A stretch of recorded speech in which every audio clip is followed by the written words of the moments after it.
هلو گایز، به چنل یوتیوب من خوش اومدین. این دومین ویدیو من، امیدوارم که خوشتون بیاد.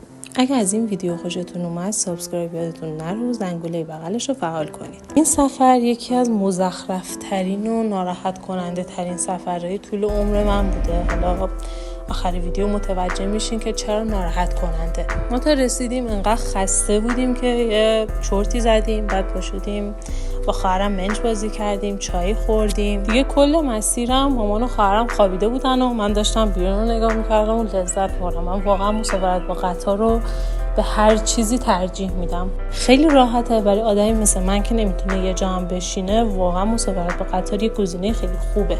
اینجا فکر میکنم تقریبا 6 ساعت گذشته و دیگه غروب آفتابه. خیلی خوشگله، واقعا منظره خیلی قشنگی بود. بعد که خورده تاریک تر شد من رفتم بیرون و فضا اینجا دقیقا شبیه قطار بوسان بود. هر لحظه احساس میکردم یه زامبی میزنه بیرون.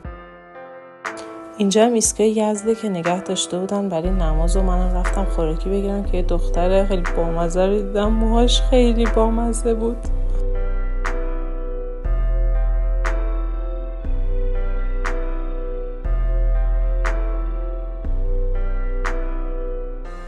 اینجا هم تقریبا ساعت 7 صبح که بیدارمون کردن که وسایلمون رو جمع کنیم که 1-2 ساعت دیگه میرسیم.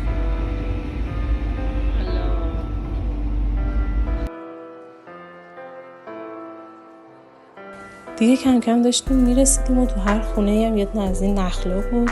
اینم ریشه نخله که واقعا جالب بود. منم که عاشق نخل کلی عکس گرفتم. تو اکثر خونه ها نخل، درخت انبه و درخت لیمو بود. این درخت انبه است. اینجایی که ما بودیم ماشینای مخصوص خودشو برای شهر داشت و یه مینیبوس اومد و من گفتم الان چقدر گرم میشه، ولی تو خود این مینیبوسه 2 تا اسپلیت بود که اینا سرعت بادشه.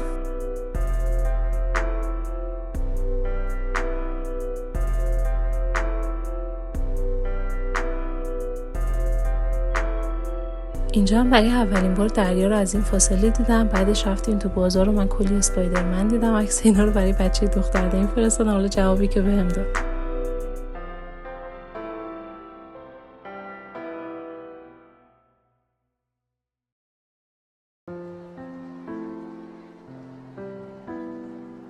دیگه تا خود شب گشتیم و رفتیم شام بخوریم. اینجا اسمش خیابون 22 بهمنه که از این سر تا اون سر خیابون کلا فسفودیه. بعد از شام رفتیم لب ساحل که جزرومت شده بود و دریا رو اصلا ندیدیم که اتفاقی ناخن‌هام با طبیعت ست شده بود. همه جا هم پر چک و جونور بود. من واقعا مناسب زندگی تو اینجا نیستم، هم گرمه هم جونور زیاد داره. اینم که کندوی عسله.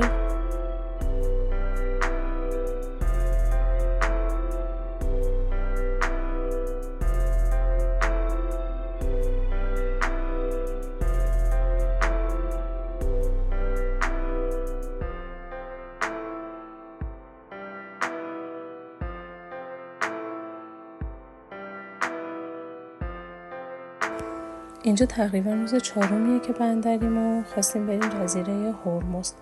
تو مسیرم کلی آهنگ گذاشتیم ولی له داشتیم میشدیم چون که 4 نفر عقب نشسته بودیم. اینجا هم خیلی خوشگل شده بود. مسیرم پر از نخلای خوشگل بود.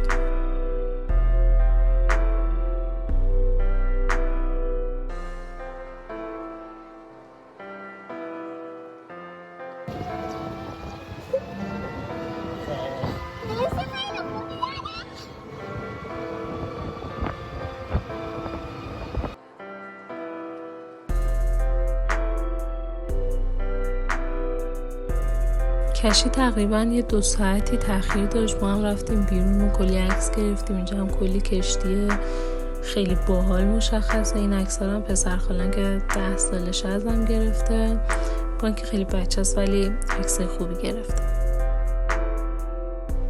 بعد از چند ساعت معطلی تو سالن یه تقریبا نیم ساعتی هم بیرون معطل شدیم تا دیگه کشتی رسید.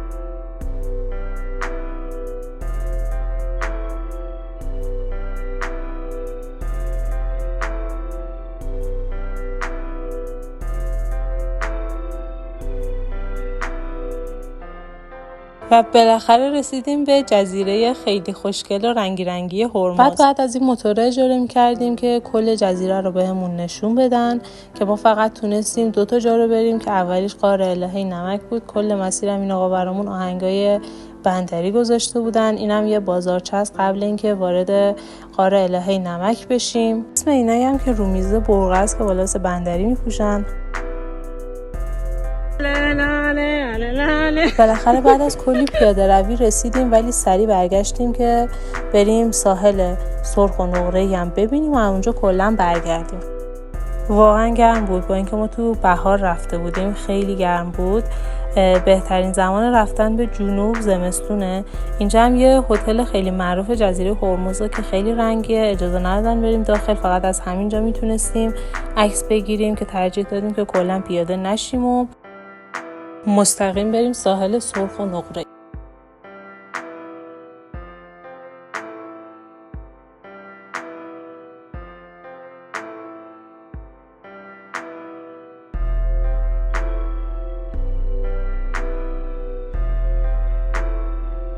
و بالاخره جایی که خیلی دوست داشتم ببینمش.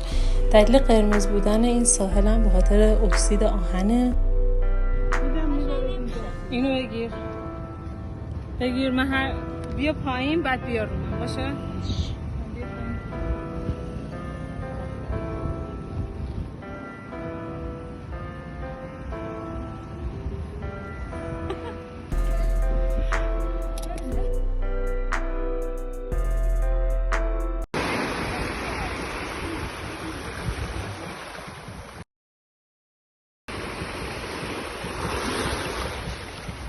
با یه خورده پیاده روی رسیدیم به ساحل نقره که واقعا قشنگ بود و یه شاین خیلی خوشگلی داشت، ولی توی ویدیو زیاد مشخص نیست. با اینکه این همه تو فضای مجازی وایرال شده که لطفاً خاکو نبرین، زیباییش تو همین ساحله، ولی اینجا یه خانمی بود که داشت یه پلاستیکو پر می‌کرد از این خاک نقره. دیگه اینجا هم در حال برگشتن بودیم که خیلی جاها رو ندیدیم. دره رنگ کمان ندیدیم که بیشتر از 79 طیف رنگی داره، ولی به خاطر برداشت بی‌رویه خاک متاسفانه خیلی مقدار کمی مونده ازش.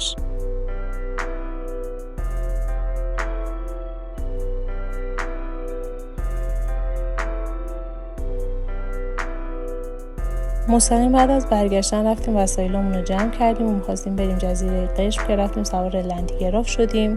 تقریبا غروب بود و یه غروب خیلی خوشگل تو دریا تجربه کردم. من واقعا غروب خیلی دوست دارم، ولی اینکه وسط دریا باشم و اولین باری بود که میدیدم. روز اولی که ما رسیدیم قشم، انفجار خیلی ناراحت کننده بندر رجایی رخ داد که اینجا هم همه خانواده رفته بودن جزیره هنگام، ولی من چون اصلا حوصله نداشتم بعد کل این اتاق جمع میکردم و تنها رفتم یه صبحونه خوردم. بعدم برگشتیم یه شب بمونیم بندر عباس، بعد دیگه کلا برگردیم خونه که من کل مسیر ناراحت بودم. بعد از اون اتفاقم اصلا حوصله عکس گرفتن و فیلم گرفتن و اینا رو نداشتم تا اینکه یه شب رسیدیم بندر عباس و بعد من فکر میکردم جریان شوخی باشه، شاید یه چیز خیلی کمی، حتی یه نفر آسیب ندیده. بعد که فضای مجازی رو دنبال کردم دیدم که نه، واقعا اتفاق خیلی بزرگتر از اون چیزیه که فکرشو میکردم.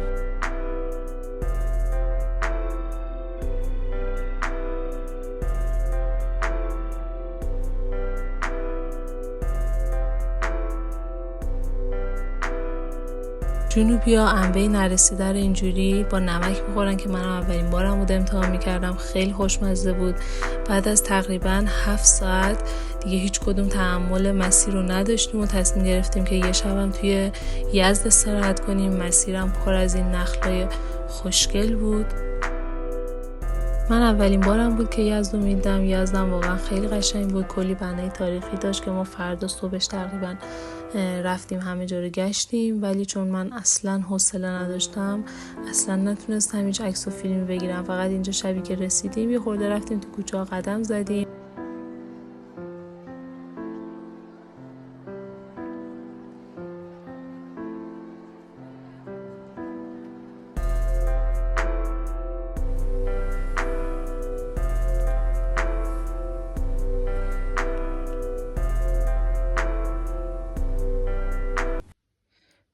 چقدر منتظر این لحظه بودم. تخت عزیزم.